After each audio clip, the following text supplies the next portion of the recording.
Hello, welcome back to World of Warships Legends. I'm Durka, and today I have a Cleveland replay for you.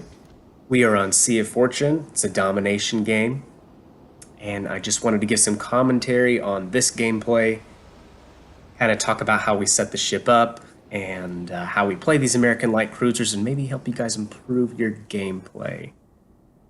So to start, let's flash up on the screen here our ship setup. We're using aiming systems, mod 1, prop mod, concealment, and main battery mod 3. What's that? That's a Fuso in a tier 7 game. Remember, boys and girls, if you were going to division up with your friends, choose the same tier of ship. Next up, our commander setup. We were actually doing a little experimenting using Rude on this build. I probably would be better off using Madden or something for turret traverse. Using Makawa, of course, for concealment. And this is post-update. We are using Equilibrium of Power as Norman Scott's legendary skill.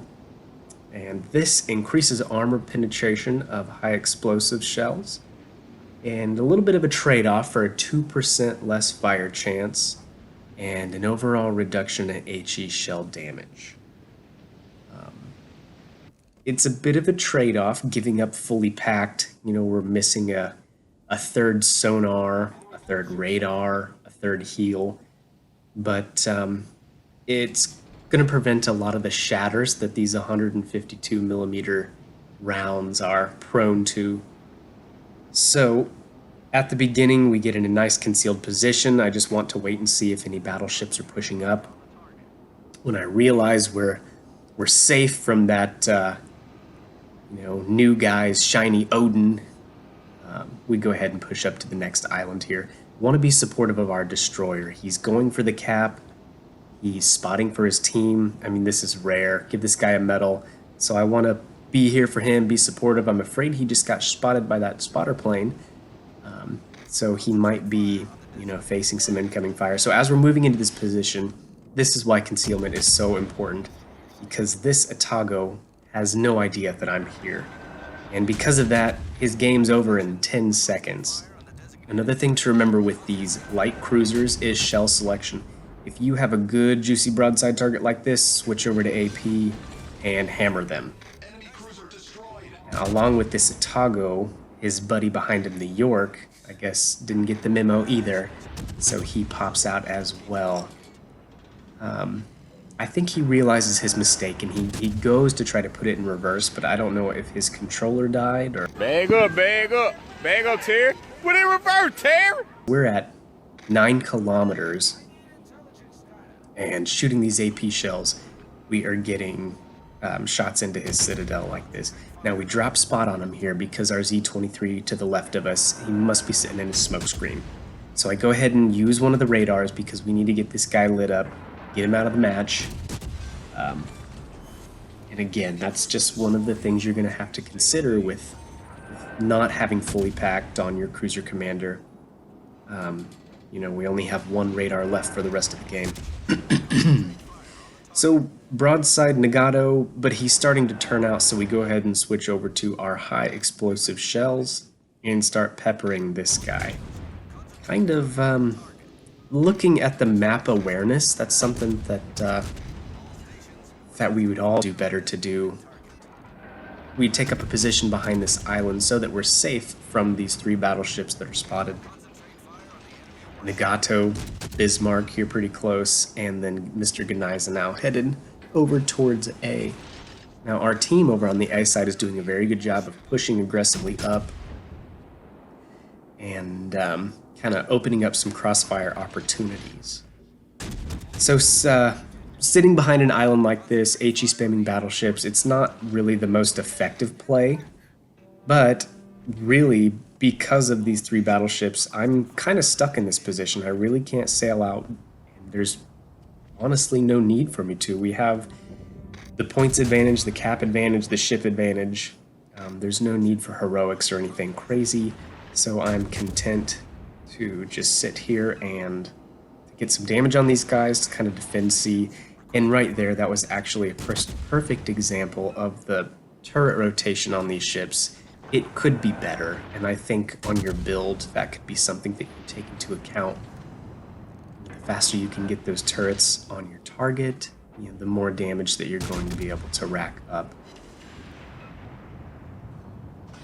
Now, one of the other roles of these American light cruisers would be killing the destroyers, but as we can see, their destroyer has effectively taken himself out of the game. He's 16 kilometers out there, sitting in a smokescreen. Another interesting thing to point out here, you're kind of new to the game. If you have a target like this that you don't have line of sight on, but they're spotted by a plane or a friendly ship, you can use the game's auto-aim feature just by targeting, making sure the target is selected, and then using the left trigger. It will kind of give you where the target is headed, and hopefully can get shots on them. It's not 100%, it doesn't work all the time, but on big slow-moving targets like Nagato here, you can do pretty well. Now right there, I probably lucked out a little bit. He overpinned me twice, so I didn't take a whole lot of damage, and that is fortunate for me. He's got 2 fires on him. It doesn't look like he's going to make it much longer. And then I think that Bismarck is coming around the corner here as well. So these American light cruisers, the general gameplay, could be expanded. You could use this on Tier 3, Phoenix, Tier 4, Omaha, and then at the split, Dallas, Helena, and Cleveland. They can all be kind of played like this, from cover, using islands. They have these wonderful high firing arcs so that you're able to clear islands. It does make it a little more difficult to aim at range, and we'll kind of give a demonstration of that later with a little potatoing. But yes, high firing arcs, the shells, go up to the moon and then come back down. So at this point in the map, Fletcher still so far out there, he's not doing anything. Our team is pushed over into A, and they are sending their cruisers, Cleveland and Wichita, retreating backwards here. So Bismarck, that's kind of been holding me here behind this island, he's got his hands full with our destroyer and our battleship over there to the left of me, moving out of sea. So we start to kind of move up, get some shots on these cruisers, see if we can help whittle them down.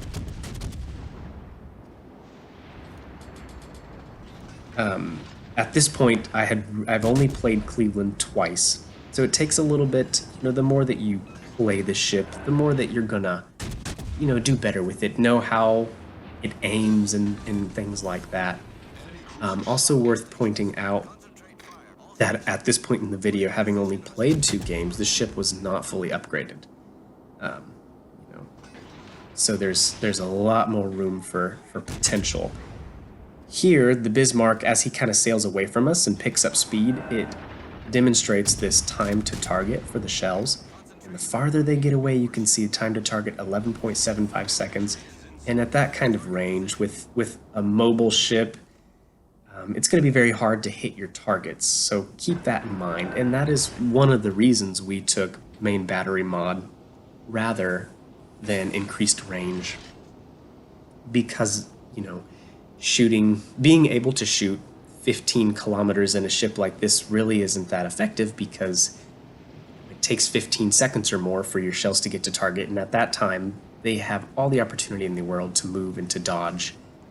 Even the slowest battleships can evade your shells at that kind of range. So by going with main battery mod, we're just increasing our rate of fire and pumping out the damage. These American light cruisers, it's keep in mind, kind of play them as support ships. They're very lightly armored. They have good concealment, really high DPM. And by using kind of the island hopping strategy that I showed before, you can really have some good luck. Here again, shooting at a small fast target like this at long range kind of shows that's where the ship might show its weak points really. Another thing to keep in mind as you're playing these ships, know the range of your sonar, your hydroacoustic search, your radar. Here, Fletcher was 9.4 kilometers out. We go ahead and pop radar to try to spot him. He's just a little bit out of our range. And that's, one of the things, by knowing your range, it can make a big difference. So here at the end, he pops back up, and just enough time for a little potato shot on him. And yeah, that's kind of how to play these American light cruisers, except that the aiming at the end there was pretty bad. Well, I hope you guys enjoyed the video. I would say that I wouldn't consider this a barn burner for this ship. This ship has so much potential just to rake in the damage. Well, that's it for now. Please leave a like. If you have any questions, leave a comment below. I'd love to hear from you. And subscribe if you want to see more videos like this one. All right, see ya.